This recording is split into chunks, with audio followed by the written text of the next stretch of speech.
All right, hello, ladies and gentlemen. So, in this episode, I interview Kyle from Valley to Peak Nutrition, who is a dietitian who specializes in hikers. And inside, he shares his answers to a number of questions that we sourced from our community training for hiking group. And essentially, a few weeks ago, we put up a post in the group asking you, the audience, what questions would you like covered? So, today, Kyle pops on, gives his specialist opinion on a few really valuable nutrition topics for hikers, which I think is going to be super valuable for a lot of people. So with that being said, let's get into the episode. I think you're really going to enjoy it. All right. Hello, and welcome, Kyle. A big welcome back to the show. Really excited to have you on, mate.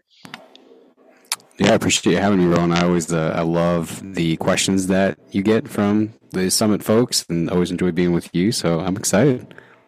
Yeah, I think it's going to be a really awesome episode today because typically when we dive into things and when we've been on the podcast before, we usually go into like a certain subject and get into like the details of that, which has been great. But today we're doing a little bit of a Q&A episode.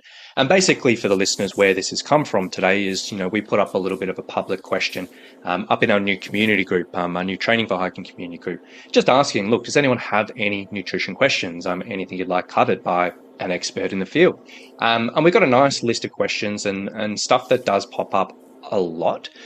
So yeah, I think this is going to be an awesome episode just to dive into this. I think it'll help a lot of people, both for the people who ask specifically about this in the group, but also, a lot of listeners as well. So, but I guess before I get ahead of myself, before I just dive into the questions, for anyone who hasn't come across your stuff before, Kyle, do you want to just give a bit of a rundown, like who you are, where you're from, and what do you actually do?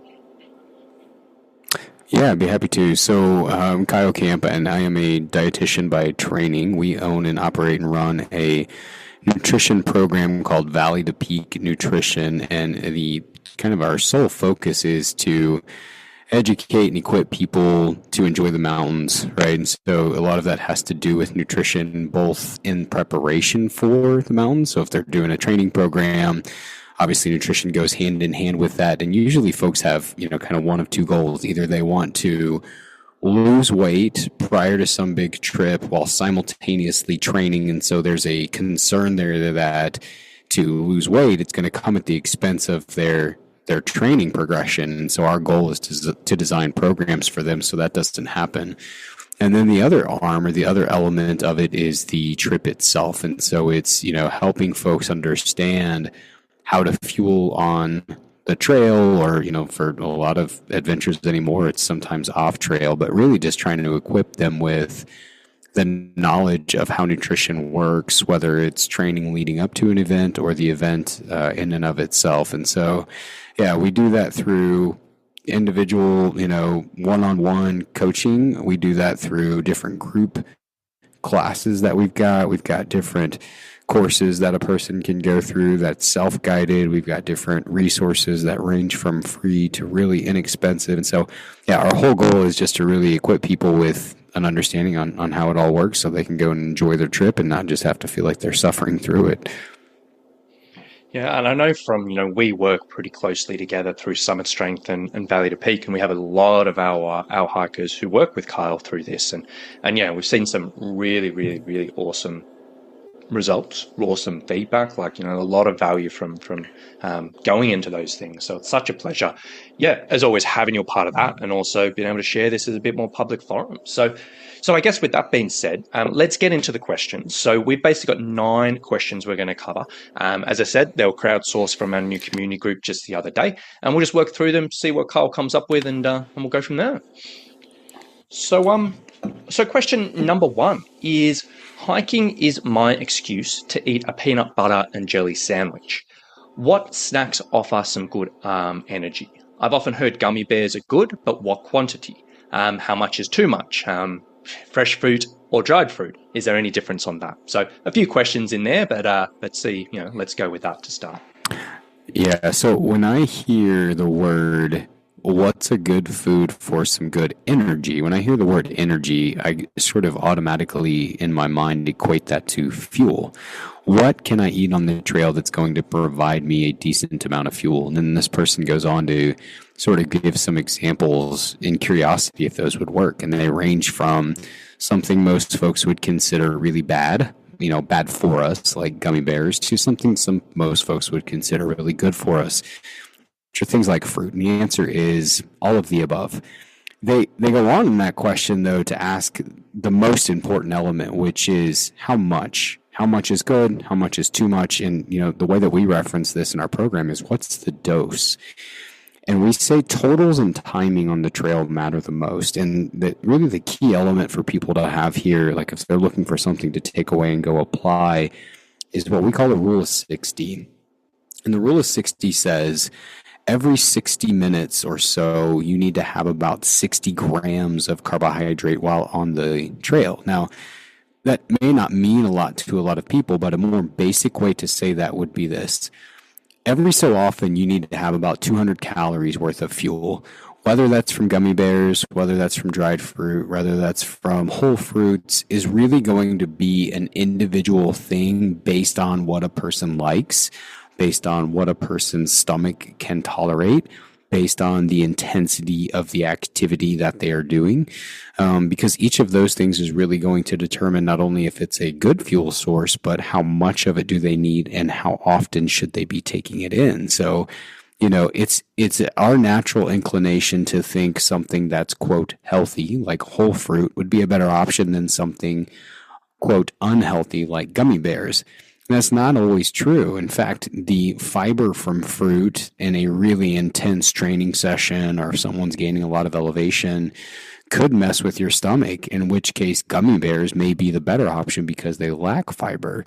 And so, the phrase that we throw around the most often is there's nothing good in the world of nutrition. There's nothing inherently bad in the world of nutrition. It's always the dose that makes the poison, and the dose is largely going to be determined by an individual basis. So it's a great question. It's a complex answer that goes even deeper than what we're kind of talking about here, but I hope that gives a person a good place to start. And I'll say this, PB&Js always fit. It doesn't matter if you're on the trail or not. You don't need to be on the trail to, have an excuse to eat a peanut butter and jelly sandwich, but I can appreciate where you might feel like you would. So the next question, I guess, expands on a couple of things you just mentioned just before. And the next question is, I struggle to eat on longer hikes. So how often should I be aiming to eat, and what sort of quantity? I feel like I find I get really fatigued and then eat something small, and that kind of helps me keep going. Yeah, so there's a lot of variables in here that's going to determine this, right? So if you're struggling to eat, a lot of what that could be the byproduct of is the effort. And so completely unrelated to nutrition would be the best thing that you can do is slow down for a little while.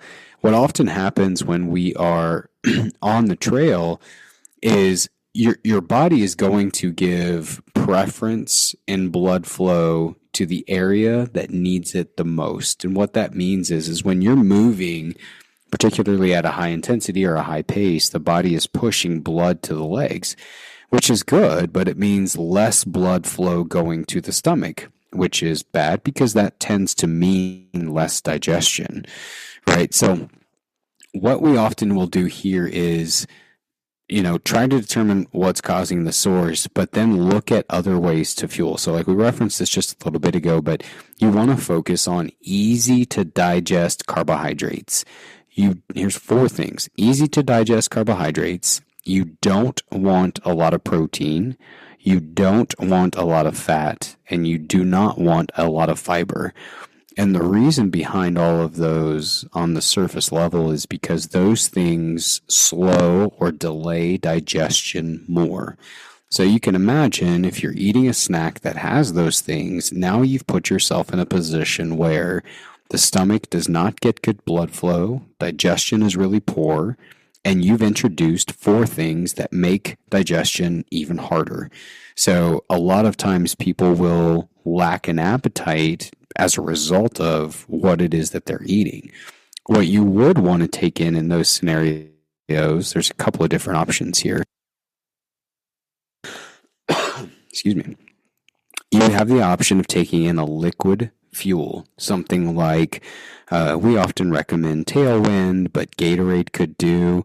Sometimes we'll even go as far as recommending like Tang, which is just your over-the-counter orange Kool-Aid, because it's got a good mix of different types of carbohydrates. There's no fiber in those. There's no fat in those. There's no protein in those, and they're very easy to digest, right? So that's why that can be a really good option there. There's some newer formulations on the market now that are made from alternative fuel sources that aren't as well known to a lot of people. Those would be things like cyclic dextrin or maltodextrin. So some people will say that they tolerate those even better than the carbohydrate sources that are generally used in those liquid supplements. And if that's the case, that gives you even another potential outlet.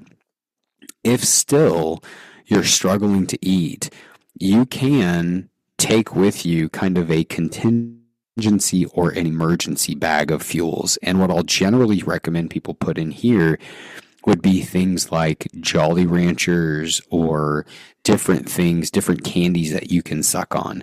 Carbohydrate digestion begins in the mouth. Carbohydrate is the predominant fuel source of the muscle. So if you're getting some type of fuel in, that's generally going to serve you better than, not getting any type of fuel in at all. I think this person had also asked about the timing, didn't they? Yes. How often and quantity, etc. Yeah, this is largely going to be based off of everything we just mentioned in terms of what you can tolerate, right? So you may not, like earlier we said the rule of 60, you may have to progressively work yourself up to that amount. Your stomach may not be able to handle that at first, and so you've got to slowly introduce that. But one of the things that determines the frequency of that is going to be the intensity of the exercise. So 60 grams of carbohydrates is about 250 calories worth of carbohydrate. And that's a number that most people are more familiar with than calculating grams. If the intensity of your workout or your training is really low, if you're doing nasal breathing type of hiking, or, what most people will, now call zone 2 or zone 1, you may not need to eat every hour. You may be able to get by, 2 hours or so until you take in some fuel. But certainly by that 2-hour mark, you're going to want to have another dose of carbohydrates at that 250 calorie mark. So you can see that although there is a black and white answer of about 250 calories worth of carbohydrates every 1 to 2 hours, it's not quite as black and white in terms of that being the case, every situation, every scenario, every person, and anything that's got 250 calories can fit the bill. You're dealing with a lot of individualization in terms of training and intensity and what sits well with a person versus what sits well with another person. So it can be kind of nuanced. And like Rowan, I know one of the things that you and I harp on all of the time in this area is the best thing you can do while training for some of these big adventures is practice your nutrition. Take this stuff in on the big hikes. Don't wait until you actually are on the hike itself to see if it works or not, because now you've got 3 days or 5 days or 7 days or, however many days worth of fuel that doesn't sit well with you, which if you go into the actual adventure itself, having had tested these things, you can have confidence that it'll work there. And it's one less thing you've got to worry about. So I think the next question, I think you may have touched it on the last one, but I'll ask it again just so it's in here and we can timestamp it. But on long hikes, I strive to eat every hour on the trail. I typically consume carbohydrates. Should I also be eating protein?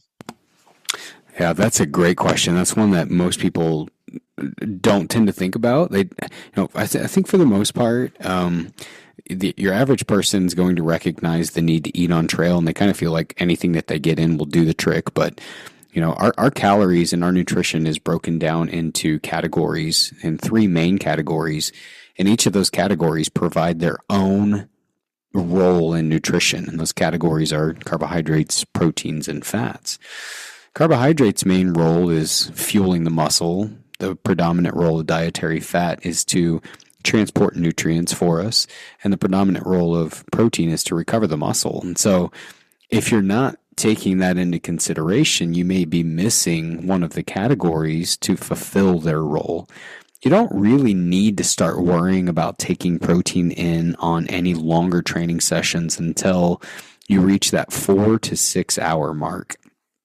If there's a training session or an event or whatever where it starts to reach into that 4 to 6 hour mark, at that point you need to be thinking about some source of fuel that includes some protein.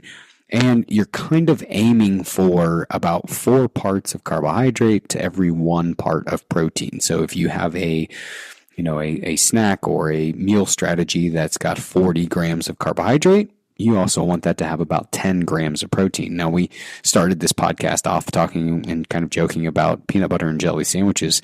That can actually fit the bill perfectly here.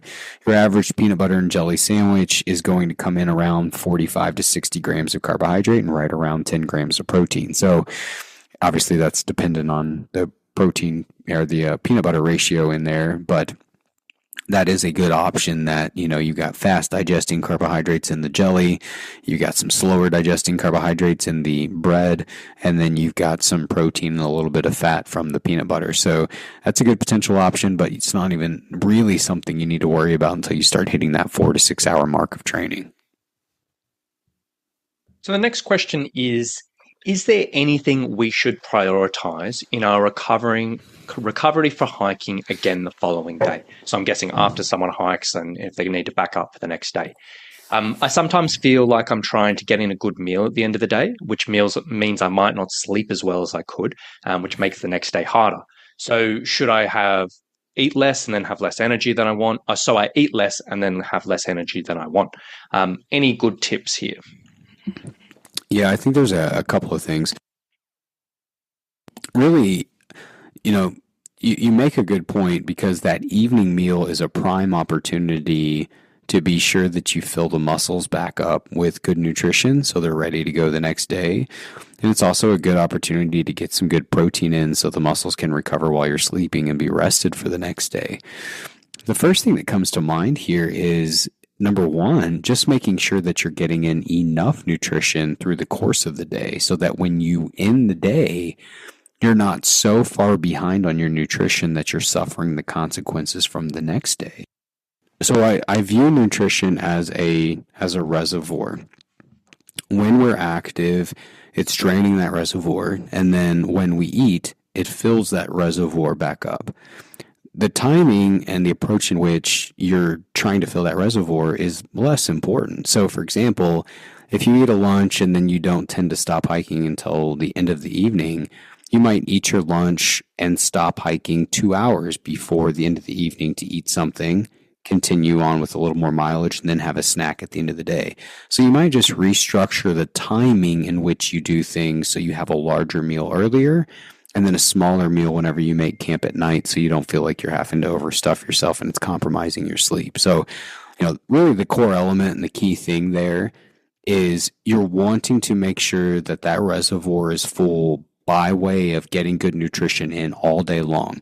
One of the biggest things and mistakes that hikers, endurance athletes make is they don't cover their bases through the day. That's fine if you're doing a single day training. Your training is not going to be as good, but there's no consequence. But if you get behind on day 1, 2, 3 on a 7-day trip, it's really tough to ever regain that and feel like you got enough energy to finish strong.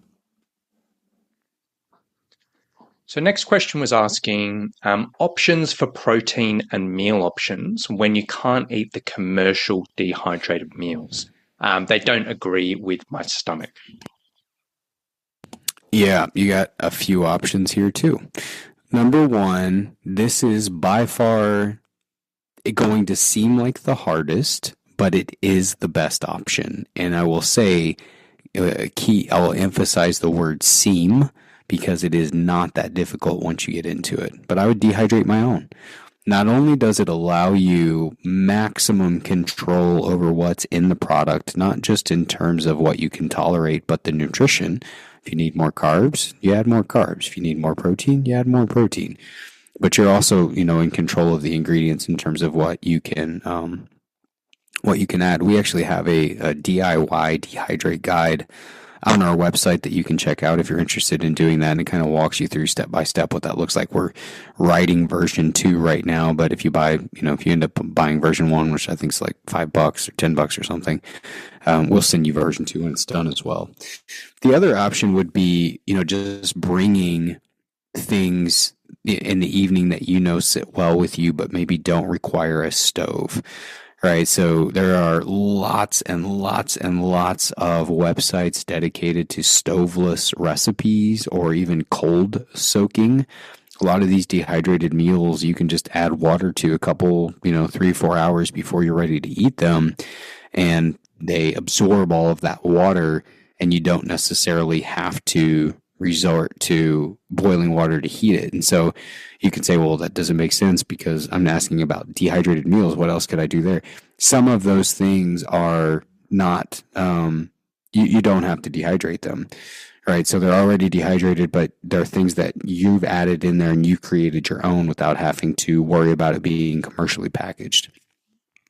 Final one, or another one to think about, would be DIYing your own meals that are already dried. So for example, you buy a pack of ramen, you buy a pack of tuna, and you basically create a meal out of that, right? So the tuna would be your protein, or the chicken in a pouch, or whatever your protein option is. The ramen could be your noodles. You could add your own seasoning. You can kind of piecemeal together your own meals based off of foods that have already been dehydrated. A lot of times what is bothering people's stomachs in commercially dehydrated meals are the powders they're using to add the flavor. The constituent ingredients themselves don't generally bother someone, the pasta or the rice or the beef or the chicken or the whatever. It's oftentimes the powders and the flavorings. Now, that's not always true. Like if you've got someone who's got a gluten allergy, right? They can't go eat beef stroganoff with noodles, but aside from rare instances like that, it's often a powder. So if you can eliminate that, but still have the convenience of foods that are already dehydrated where you're making your own, you get the noodles from a pack of ramen, you throw out the spice packet, and you bring along with you one of those thin packs of tuna, and you add that in for your protein source, and maybe there's some different spices at home that you like, and you put those in a small baggie, or you package them with the noodles.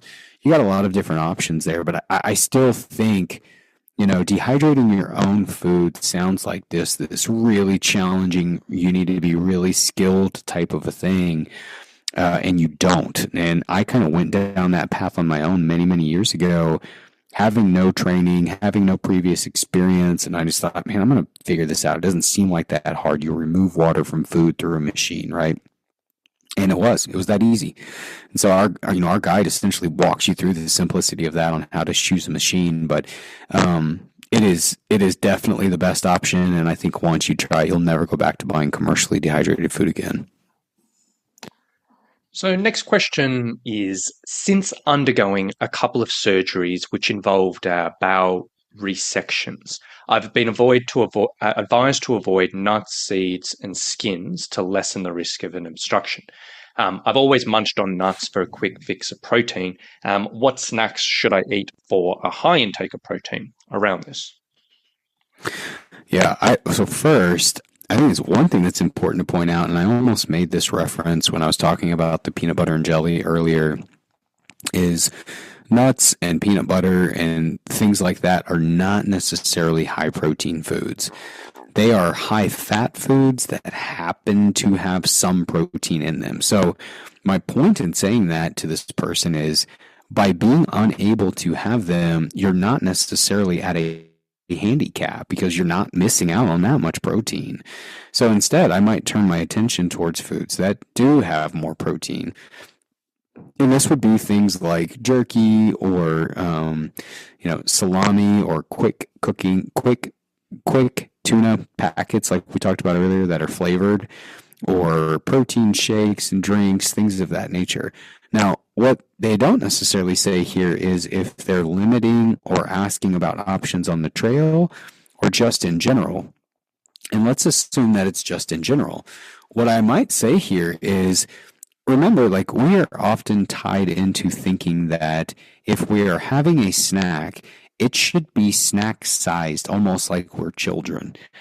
in all reality, a snack could be no, you could, instead of having 3 meals and 2 snacks in a day, you could have 5 mini meals. So your snack could easily be a wrap with some sliced avocado, some veggies on top of it, and 4 ounces of chicken. It doesn't need to be a handful of nuts and a couple pretzel rods. So I'd say like that's an important element. And when you're looking at nutrition and you're trying to balance performance and you're trying to balance weight, you're looking at overall calorie intake and then where those calories are coming from. If your snack is 400 calories and this mini meal or this, chicken avocado wrap I just suggested is 400 calories, the body's not looking at the wrap and thinking, boy, that seems like a lot of food, so we're going to make you gain weight. All it recognizes is the amount of calories, the amount of proteins, the amount of fats, the amount of carbohydrates. So I would say not, one way to break outside of this idea of, well, what are some good quick protein options is to think, well, what all do I like to eat? And even if it's not snack size necessarily, it still can fit. And if that's the case, then I'd start looking at, well, what proteins are convenient? And now all of a sudden, the options open up to rotisserie chickens that you can put in different stir fries or fajita mixes, or it could be Greek yogurts or cottage cheese with crackers and fruit, or cheese sticks, or you can make yourself a small quesadilla with a side salad. The options are potentially endless if you start thinking outside that box of just snacky type foods. All right, next question. I think the next three are going to go over the similar topics of electrolytes and salts.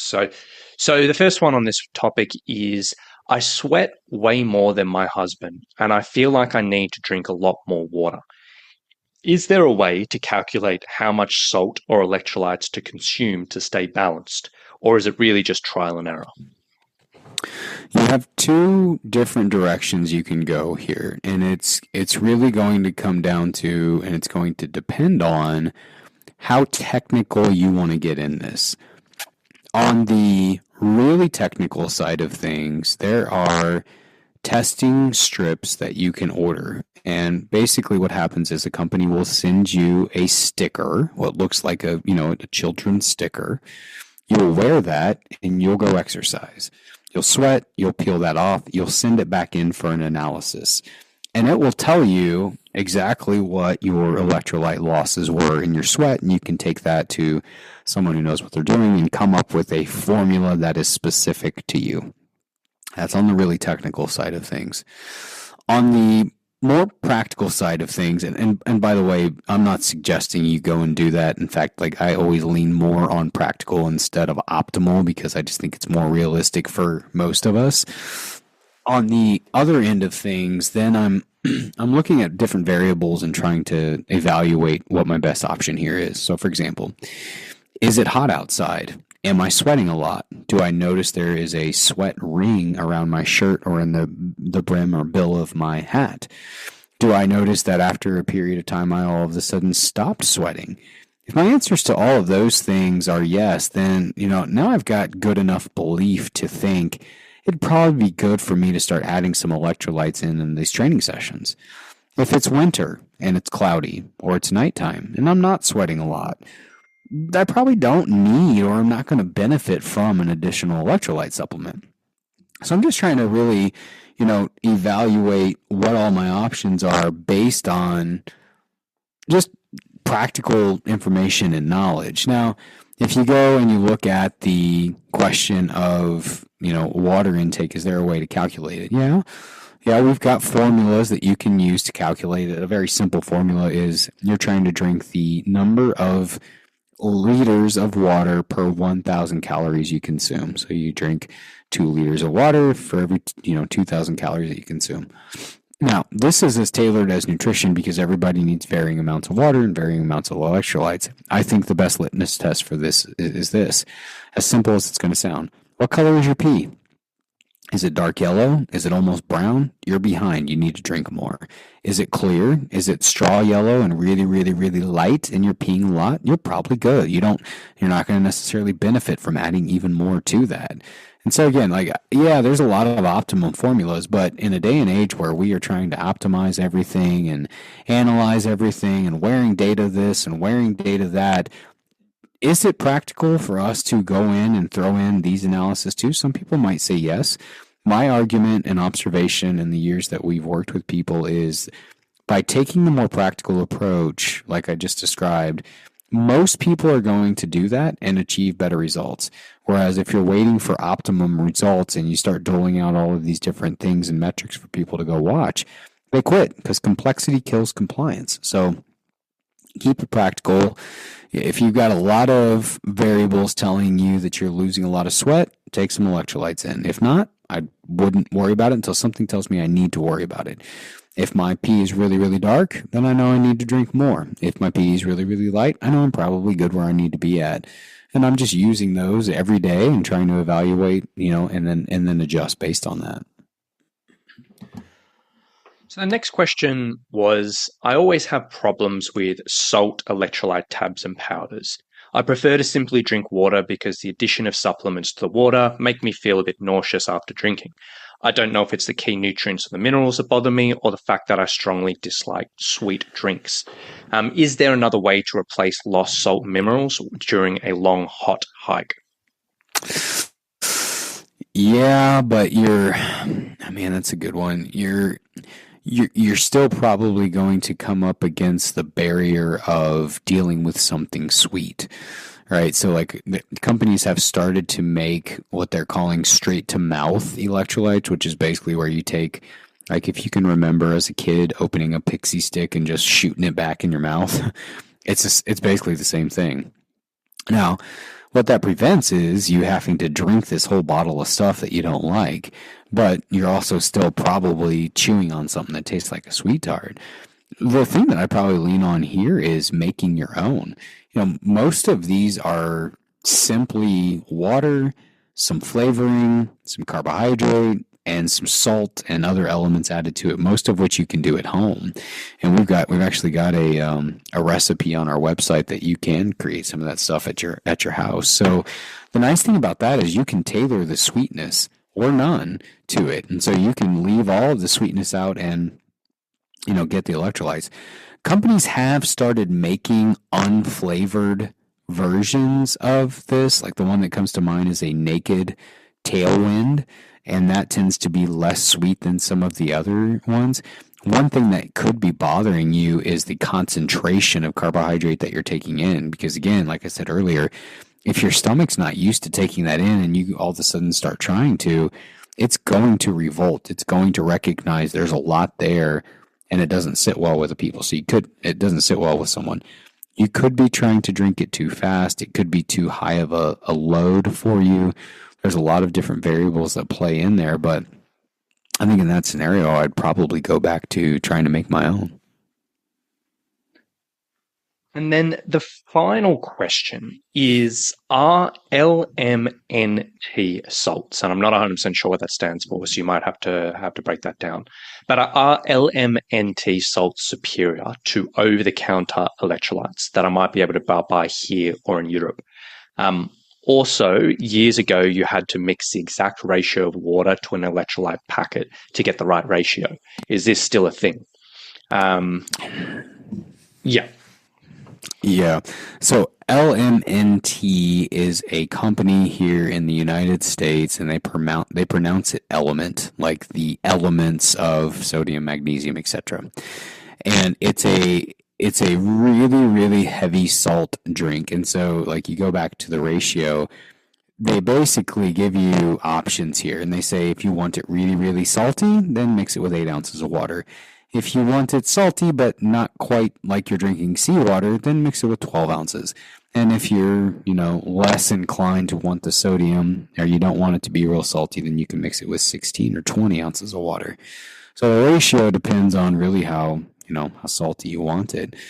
Are the salts superior to other over-the-counter electrolytes that you could buy in Europe or anywhere else? No. And again, this goes back to the comment I made just a minute ago. You can make this stuff at home if you wanted to. It's just ratios of salt and water and different carbohydrates. So, like, I think the recipe that we've got online uses, if I remember right, uses orange juice and water and a combination of these electrolytes. Now, Element has, I believe, 1,000 milligrams of sodium per packet in it. And what you would want to do if you do decide making your own is you would want to find some, you would want to do one of two things. One, find sodium that's just straight sodium. Table salt is sodium chloride, and it is a 60-40. So you got a certain percentage of that sodium chloride is actual sodium, the other percent is chloride. So if you weigh that out to make your own, you've got to remember, because you're trying to achieve a certain sodium count, you got to remember that ratio there so that you're getting the actual amount of sodium that you want and not falling short because of the combination of sodium and chloride. So yeah, look, none of these products are superior to another. At the end of the day, they've all got salt, they've all got carbohydrate, they've all got water, and that's why they work. Whether you make your own, whether you're loyal to a specific brand, whether you're getting some for free, whatever the case is, the key piece here is that it's getting in you. It doesn't matter how it gets in you, but the benefit that it is reaping is the direct byproduct of those three things, not because it has a certain label or comes from a certain location or anything like that. It is just the sole purpose that these are easy ways to get these into your bloodstream so that you can continue training. So yeah, whatever you have available to you, whatever is the least expensive, that's the one that I would lean on.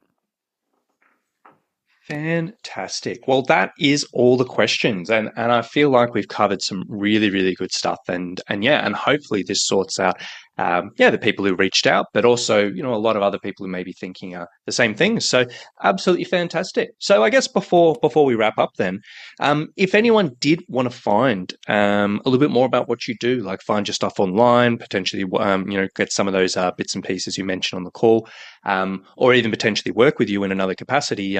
Where's the best place to find you? Where should people go?